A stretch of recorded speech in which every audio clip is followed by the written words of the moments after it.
दोस्तों, सूफी अलहाज ख्वाजा शेख कुतुब सलामुद्दीन चिश्ती, मुंबई टिकरम। मैं दिल्ली गया हुआ था, जाकिर नगर में ठहरा था। हमारे एक जानने वाले हैं। और तो शाम का वक्त था और हम चारपाई पे बैठे हुए थे। एक कमरा उन्होंने दिया हुआ था बढ़िया, उसके ऊपर बैठे हुए थे। तो वो जो उस घर की ख़वातीन थी वो आकर के सामने सोफ़ा पर बैठ गई।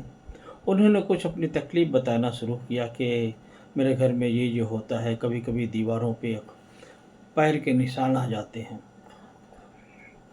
कभी यहाँ की चीज़ वहाँ कुछ, बहुत सारी उन्होंने जब बात अपना घर का तकलीफ़ बताने लग गए तो मैंने आँख बंद किया तो देखा तो कोने में उनके जहाँ बैठी थी उसी जगह पे दरवाजे के कोने पे एक शख्स खड़ा था, काला काला लंबा चौड़ा।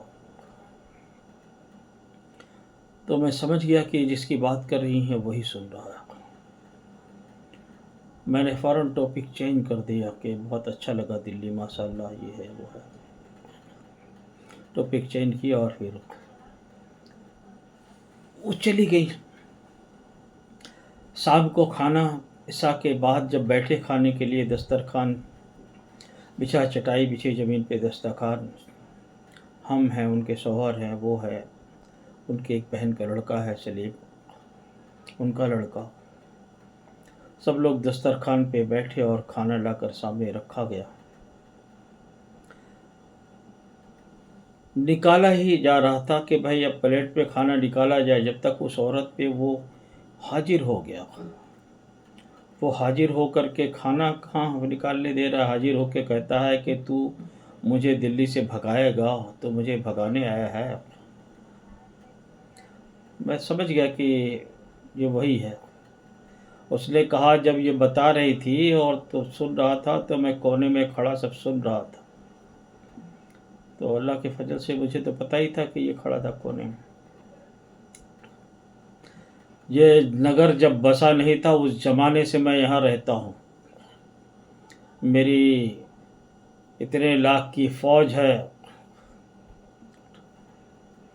उसने करीब 5-6 लाख की फ़ौज बताया। मैं इनका सरदार हूँ, मैं यहाँ का राजा हूँ, मैं यहाँ का बादशाह हूँ। बहुत कुछ उसने जब बोला तो उसके बाद मैंने जब हो गया उसका तो समझाया कि अब तो उतर के चला जा, हम लोग खाना खाने जा रहे हैं। उसने कहा, नहीं जाऊंगा, मैं नहीं उतरूंगा। क्या करेगा?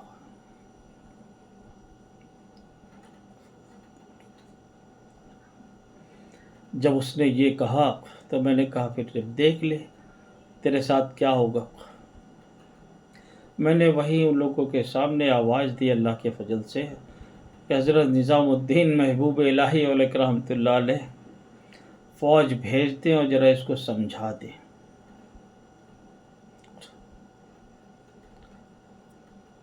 कि मैं कौन हूँ। उतने में वो चिल्लाने लग गया, कह रे रे रे, बचाओ बचाओ बचाओ, ये तो कई लाख की तादाद में फ़ौज आ गई। मैंने कहा, अब तो इनसे निपट लें, हम खाना खाने जा रहे हैं। उसने कहा, ऐसा नहीं होगा।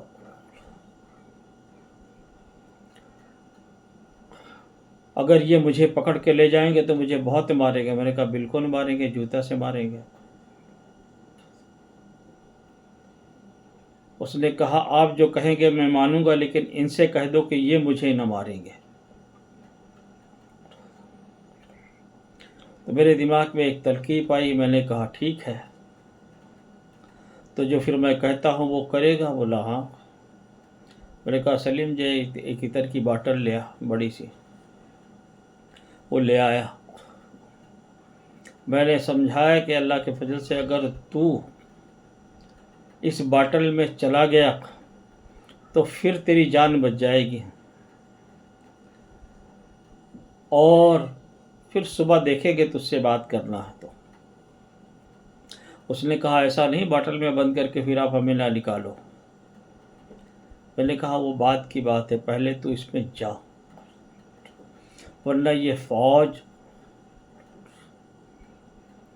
तुझे भी, तेरी फ़ौज को भी, सबको सही करेंगे।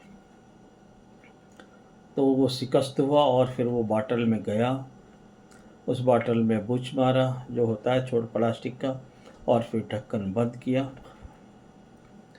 वो औरत होश में आई। फिर मैंने शुक्रिया अदा किया, फ़ौज को मैंने कहा जाइए, फ़ौज चली गई। फिर हम लोग खाना खाए और फिर उसको एक बड़ी बॉटल में पैक कराया।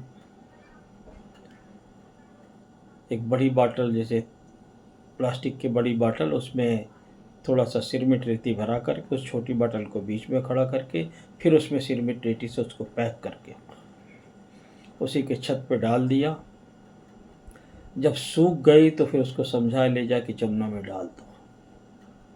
वही जमुना का एक बड़ा सा पुल गया हुआ जाके नगर से थोड़ी दूर पे, न्यू दिल्ली या नोएडा वगैरह जो बसा हुआ है उधर के लिए। तो अल्हम्दुलिल्लाह फिर उसकी जान बच गई वो औरत की। वो मामला तो उसके वहाँ ख़त्म हो गए। तो जो लोग कहते हैं बुज़ुर्गों के बारे में कभी कभी, क्या बहुत कुछ होता है, आप अभी जानते ही नहीं हैं। कहते हैं ना, पीर की हाल पीर जाने, फ़कीर की हाल फ़कीर। ये वो लाइन है दोस्तों, तीसरा कोई नहीं जानता। अल्लाह का फजल है। हर दयार में हर बुज़ुर्गों से मेरी दुआ सलाम, और रूहानियत के दुनिया में अल्हम्दुलिल्लाह जान पहचान। तो अल्लाह से लो लगाइए, बुज़ुर्गों का अदब एहतराम ज़रूर किया करें, चाहे वो हयात हों, चाहे विसाल फरमा गए हों। खुदा हाफिज़, अपना ख्याल रखें।